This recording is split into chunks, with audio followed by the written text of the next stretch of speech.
আল্লাহ রাব্বুল আলামিনের কাছে ওই ব্যক্তি সম্মানী।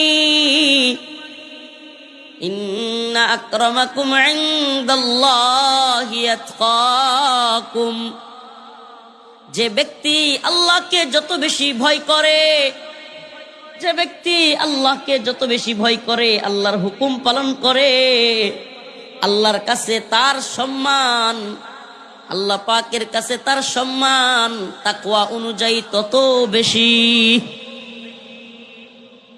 তাকওয়া অনুযায়ী আল্লাহর কাছে সম্মান। সুবহানাল্লাহ। তাকওয়া অনুযায়ী। তাকওয়া শব্দের অর্থ কি? আল্লাহর ভয়।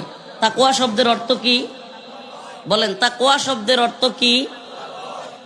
এখন যদি কেউ বলে, হুজুর আল্লাহ তো আমার বন্ধু, বন্ধুরে আবার মানুষ ভয় পায় কেমনে?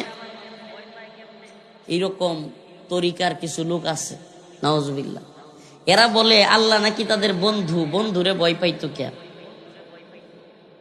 এখন বন্ধুরে যা মন চাই তাই বলবে, নাউজুবিল্লাহ বলেন। আল্লাহরে কি যা মন চাই বলা যাবে? অসংখ্য আয়াতে আল্লাহ বলছেন, ইয়া আইয়ুহাল্লাযীনা আমানুত্তাকুল্লাহ হাক্কা তুকাতিহ, হে ঈমানদাররা আল্লাহকে ভয় করো। ইয়া আইয়ুহাল্লাযীনা আমানুত্তাকুল্লাহ ওয়া কুলু কাওলান সাদীদা, হে ঈমানদাররা আল্লাহকে ভয় করো, সঠিক সত্য কথা বলো। সুবহানাল্লাহ।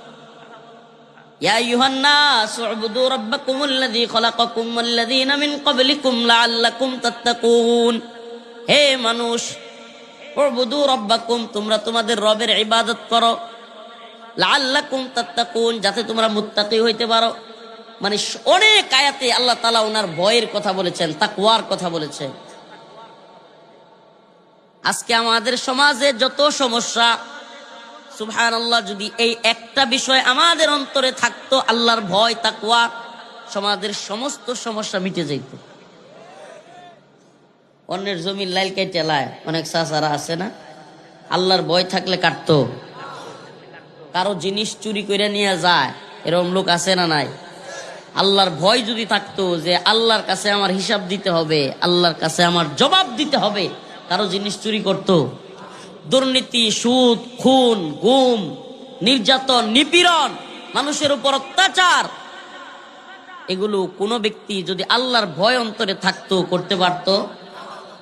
আল্লাহর ভয় এটা খুব জটিল জিনিস, গুরুত্বপূর্ণ জিনিস।